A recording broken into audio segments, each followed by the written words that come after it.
topic we are going to see is the MAC or the RLC OOU. So your MAC layer and the RLC, there is a radio link layer, is going to radio link control is going to be combined, and we are going to have it as a single listener. So now we will see the functions of MAC layer. So your MAC layer, what it is going to do is it is going to perform the multiplexing and demultiplexing of the logical channels onto the transport channel there. So at E node B, it is going to perform the multiplexing and the prioritization of various user equipment that is going to be served by the E node B. So we know that to your E node B, we are going to have a number of user equipments to be connected.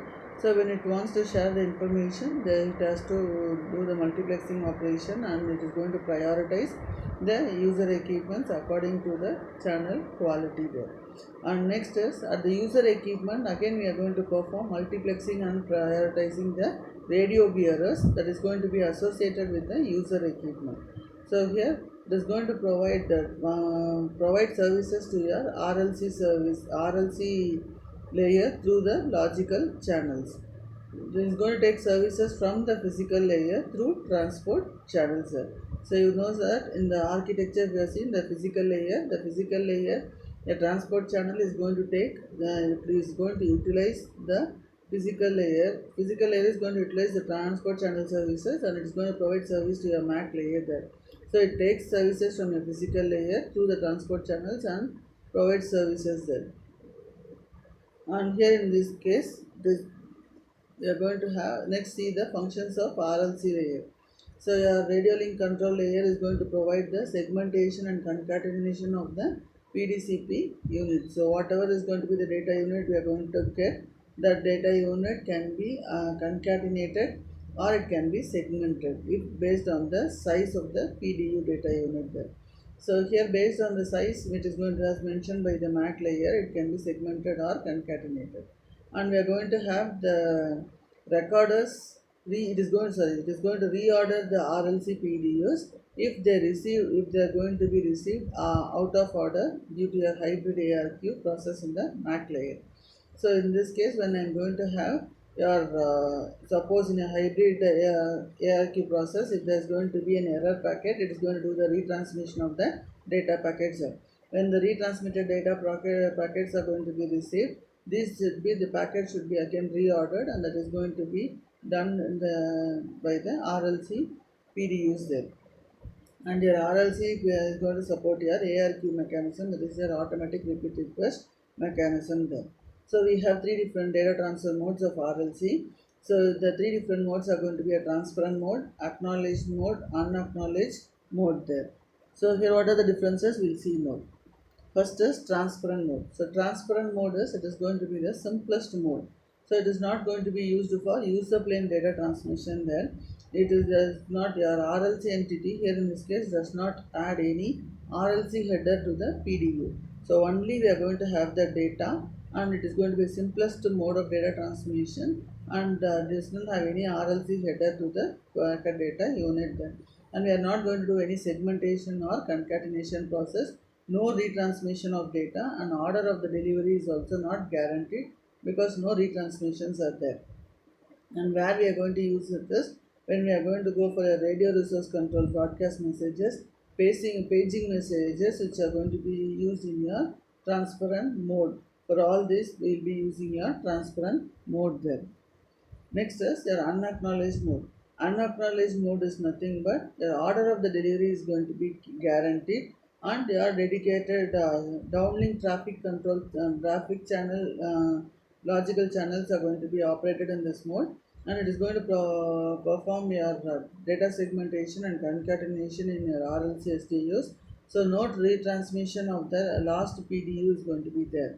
So no retransmission means it can be delay sensitive. Example where we can use this unacknowledged mode is where it delay sensitive, error tolerant real-time applications like voice over IP applications are going to be used. Under that we can use your unacknowledged mode. So here your relevant RLC headers are going to be included in the unacknowledged mode data PDU there. So at the receiver side, you are going to have the unacknowledged mode RLC entity, which is going to perform the duplicate detection and reordering and reassembly of the unacknowledged mode PDUs there. So here these are the functions there. So here it is going to provide segmentation, concatenation, no retransmission, and order of delivery is going to be guaranteed. Acknowledge mode. So acknowledge mode is here is going to be the most complex mode.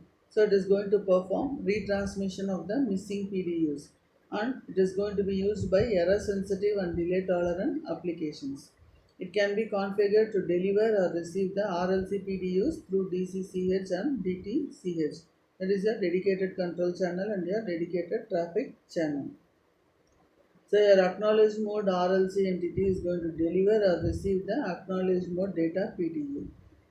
So it is going to give the status PDU indicating whether acknowledged or no acknowledged information of the RLC PDUs there.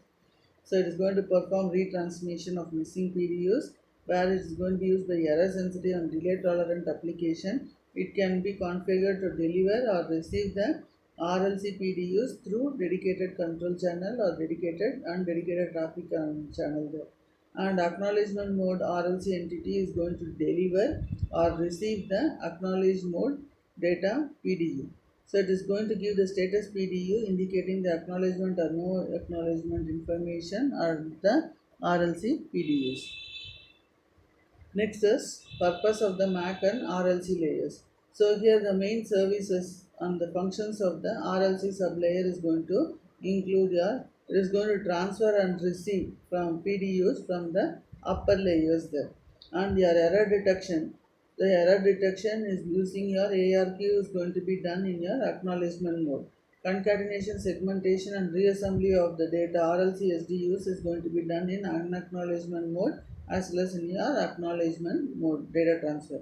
In sequence delivery of the upper layer PDUs are going to be done only in your unacknowledged mode and acknowledgement mode data transfer. Duplication detection is going to be done only in your unacknowledged mode and acknowledgement mode data transfer. So your RLC SDU is going to be discarded in the case of your transparent mode.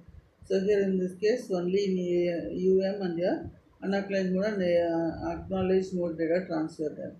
And RLC re-establishment is going to be done. So these are the functions of the RLC sublayers there. Next is the services and functions that are going to be provided by the MAC sublayer is it is going to do the mapping between the logical channel and the transport channel there. So here you have multiplexing and demultiplexing of the MAC SDUs, which is going to belonging to one or more of the logical channels from the same transport block. So your data are going to be present in the transport channel as blocks, transport blocks. So these transport blocks can be mapped to one or more logical channels. So here when it is going to do it is going to do a multiplexing or demultiplexing of the MAC SDUs, which is going to belong to one or more of the logical channels from the same transport block. So it is going to be used for scheduling of uplink and downlink transmission. The error correction through automatic repeat request is going to be done here. So the priority handling between the logical channels of one user equipment or between the user equipment by means of dynamic scheduling is also done in the MAC layer. Next is the transport format selection. The selection of the modulation and coding scheme for the link adaptation is going to be done by your MAC layer. So in this, the MAC PDU is not going to be filled with data. Padding is also possible in the MAC PDU then. So here it is going to map between the logical channels and the transport channels, multiplexing and demultiplexing of the MAC SDUs belonging to one or more logical channels from the one same transport block, scheduling for uplink and downlink transmission, error correction through hybrid automatic request, the priority handling between the logical channels of one user equipment or between the user equipment by means of dynamic scheduling, and the transport format selection. That is, it is going to select what is going to be the modulation and coding scheme to be followed for link adaptation. And if the MAC PDU data is not filled with data, then padding is also possible then. So a PDU headers and formats, it is going to have, this is your RLC PDU format there. So your RLC PDU format, it can be categorized as RLC data PDU and RLC control PDU. So the formats of different RLC data PDUs are shown in the figure below. So here in this case, that is going to be first is transparent mode PDU. Transparent mode data PDU there. Next is your unacknowledged mode PDU, acknowledged mode PDU, acknowledged mode PDU sequence. So if you see in your transparent mode PDU, only data is going to be there. There is going to be no overhead information, so no segmentation, no concatenation there. So here in unacknowledged mode PDU, we have here your extension with the length of the indicator and the sequence number, a frame indicator, all are going to be available in your unacknowledgement mode. So if you see unacknowledged mode and your acknowledged mode PDU and acknowledgement mode PDU sequence, all are going to be almost of the same format with slight difference there. That is only going to be the difference here. So in your acknowledgement mode PDU, we are going to have extra your reference number, that is your RF, your data or your control plane indicator. So here we are going to see in detail. So a framing information field is, it is going to indicate whether an RLC SDU is going to be segmented at the beginning or at the end of the frame. So here the segmentation is going to be done whether at the starting or the end of the frame there. Length indicator is going to tell the length in bytes, which is going to correspond to the data field element present in the unacknowledged mode indicator or your acknowledgement mode bracket data unit there. Next is your extension bit field. So the extension bit field is going to tell whether a data field is going to be followed by a set of your E field and your L1 fields there. Your length indicator fields, Li fields there. So here next is SN field. SN field is, it is going to indicate the sequence number of the corresponding UMD, that is your unacknowledgement mode or your acknowledgement mode PDU. So in this, if I am going to go for an acknowledgement mode PDU, I require 10 bits for the acknowledgement mode PDU, and it is going to consist of your acknowledgement mode PDU segments and status PDU. If it is going to be for your unacknowledgement PDU, it requires 5 bits or 10 bits.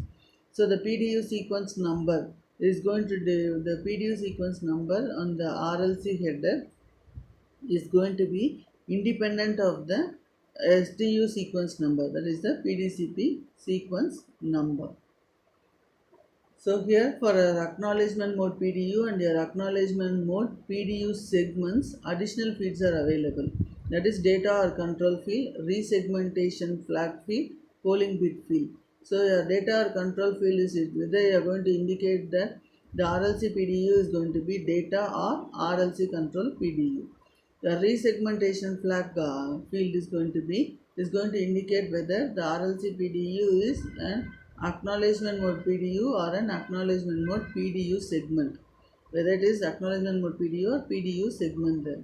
Polling bit field is going to indicate whether the transmitting side of the acknowledgement mode RLC is requesting for the status report from the peer acknowledgement mode RLC entity, whether the transmitter is going to request the status report from the target mode or the end user of the RLC entity then. That is your polling bit. So here in this case, the RLC header of your additional bits we have in your acknowledgement mode PDU segments then, where your segment offset field is going to be present. So segment offset field is going to indicate the position of your AMD PDU segment in bytes within the original AMD PDU. That is, the position of the segment is going to be mentioned in terms of bytes in the original AMD PDU. Last segment flag field is going to be whether the last byte of the AMD PDU segment corresponds to the last byte of the AMD PDU or not. So the format of the status PDU is shown in figure below here. So in this case, we are going to have first is your control PDU. This is your format.